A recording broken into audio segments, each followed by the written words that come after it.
Assalamualaikum warahmatullahi wabarakatuh. Ngadongeng deui mitra-mitra pemirsa tub direncangan ku Mang Guru. Mang Guru bade neraskeun hanca carita anu katunda kalayan judul Ciduyeh ya dongeng karangan Aki Anom Arif Setiawan. Panginten ayeuna teh nincak seri anu kagenep. Sok sanaos ya dongeng digarap ku Mang Guru kalayan sing sarua basajan. Mudah-mudahan sasiereun sabeunyereun sing ngajantenkeun panghibur kana kalebu pang beberah kana manah. Mohon sate acan ngadangukeun ieu dongeng tong hilap diantos ku Mang Guru jempolna, komentarna oge boh bilih teu acan subscribe diantos subscribe-na. Etang-etang ngiring ngarojong ngadedel kana lumangsungna ieu channel. Mohon supados teu nyangkolong kana waktos, mangga urang sami-sami ngabandungan deui kumaha jujutan ieu carios. Sok kaparayun sadayana.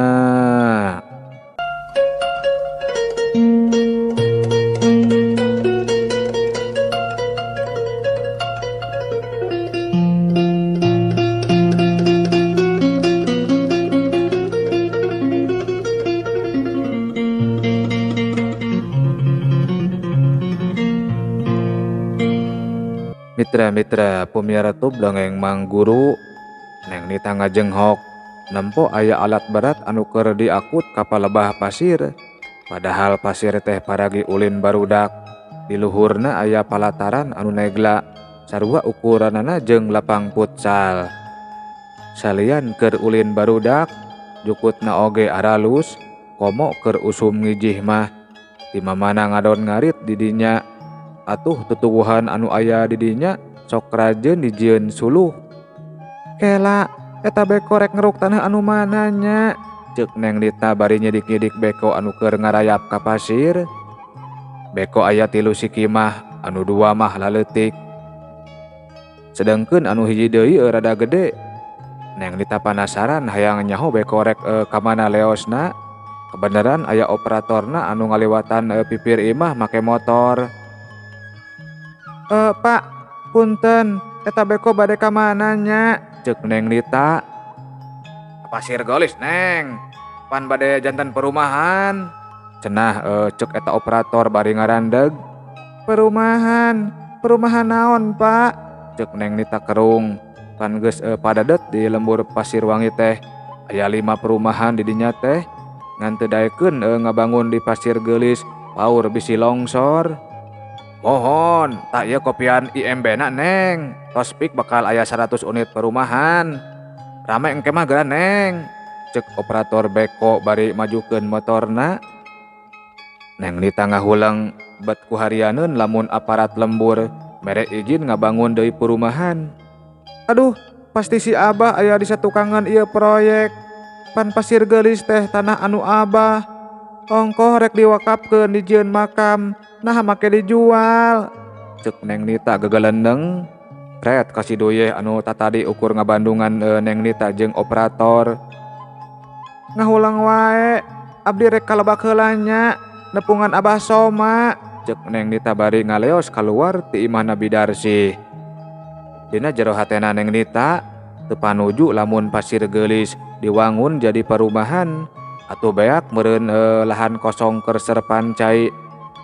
Mun hujan bakal urug taneuhna, sebab Pasir Geulis mah taneuhna uruy. Neng Lita nyelah motor sababaraha kali teu maju wae. Di starter oge anger mugen. Aduh, naon deui ieu teh cenah?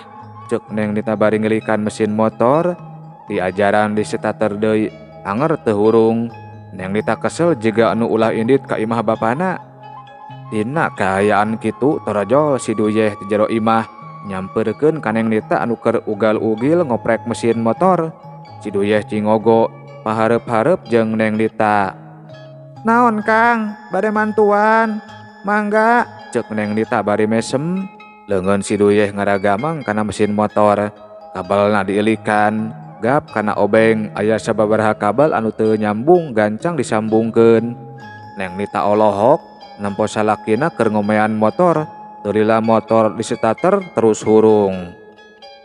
Atau surung cek si Duyeh bari ngaleos. Beh, nita beja-beja nuhun cek Neng Nita bari seuri maur.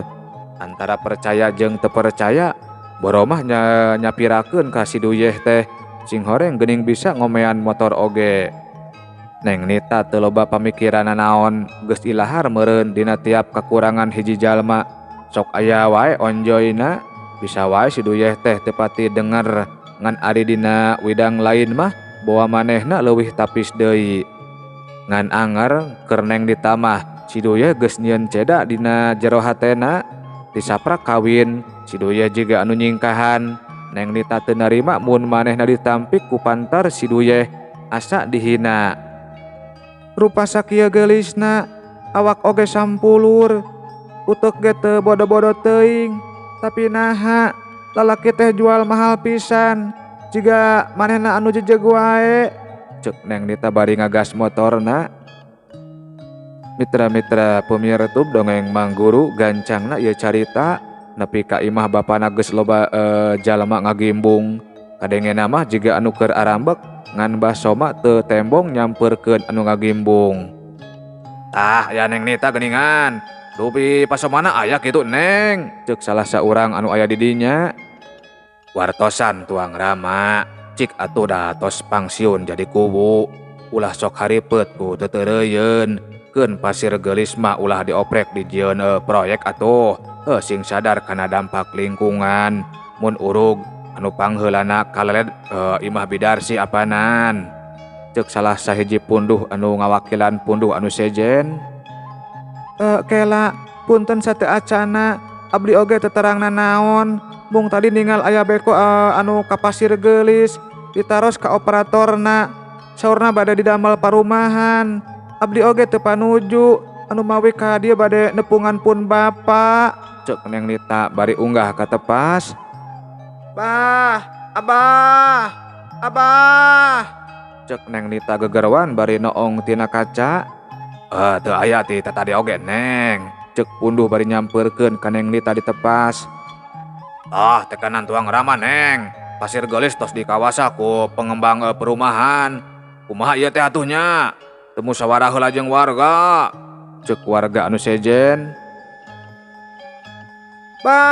Abah, kaluar heula, tepangan warga, klarifikasi cek Neng Nita bari ngulilingan imah susuganan bapana aya.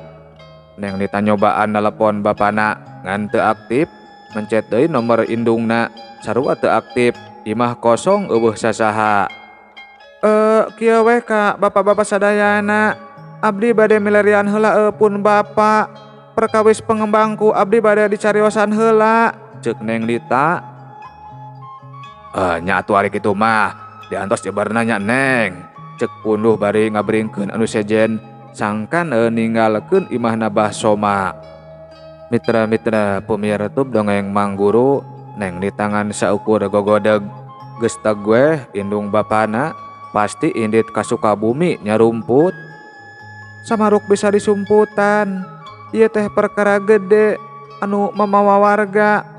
Pasir geulis teu bisa dijual sabab asupna tanah nagara.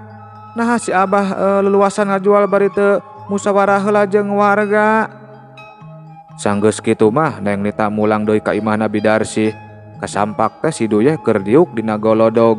Neng Nita ngan saukur keom sup ka kamar, teu lila kaluar deui leos ka pipir rek nepungan pihak pengembang perumahan.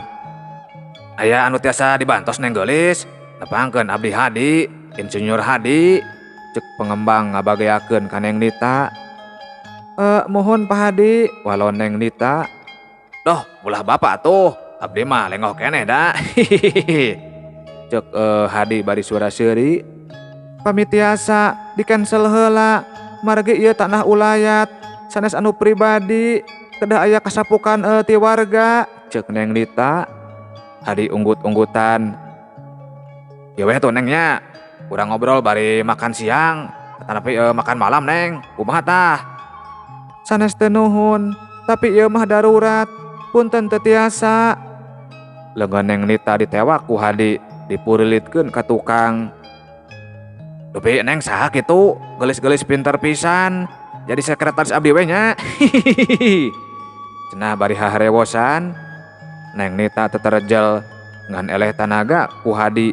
Awak Neng Nita teu walakaya. Lepaskeun si akehed, bisi aya warga anu nempo, bubuk tah beungeut, teu apal saha kuring anakna ku di dieu. Ceuk Neng Nita bari satekah polah hayang leupas ti Hadi anu tanagana beuki rosa. Si Hadi ngan saukur nyerengeh, awakna anu geus adak jeung Neng Nita ngahaja didedetkeun. Toh, geus kieu geuningan, rangu jiga nama. Ceuk si Hadi bari ngusapan buuk Neng Nita. Neng Nita beuki ambek ngan hese rek ngalawan, antukna ngahaja ngaleuleskeun awakna. Sabab lamun teterjel wae Hadi beuki kuat nahan awakna. Nyaan wae awak Neng Nita rada leuleus, leungeun Hadi ngendoran. Sabot ngendoran, suku Neng Nita ditejehkeun kana palebah bobogaan si Hadi. Hiu, cekuk. Ah! Si Hadi ngagoak bari nungkup bobogaan anu seueul ditejeh ku Neng Nita. Awas ya, cek si Hadi bari mureleng ka Neng Nita ambek jeung seueul. Neng Nita rek lumpat ngan dipegat ku sababaraha urang anu aya di dinya. Awakna jarangkung gede. Anu saurang rek nonjok ka Neng Nita ngan teu kaburu sabab aya anu nyekelan leungeun eta lalaki samemeh nepi kana beungeut Neng Nita. Yeh, wani ka awewe sarua jeung banci, cenah cek eta lalaki. Neng Nita ngareret bar imut. Kang Duyeh geuning. Yeh, cageula nya hei.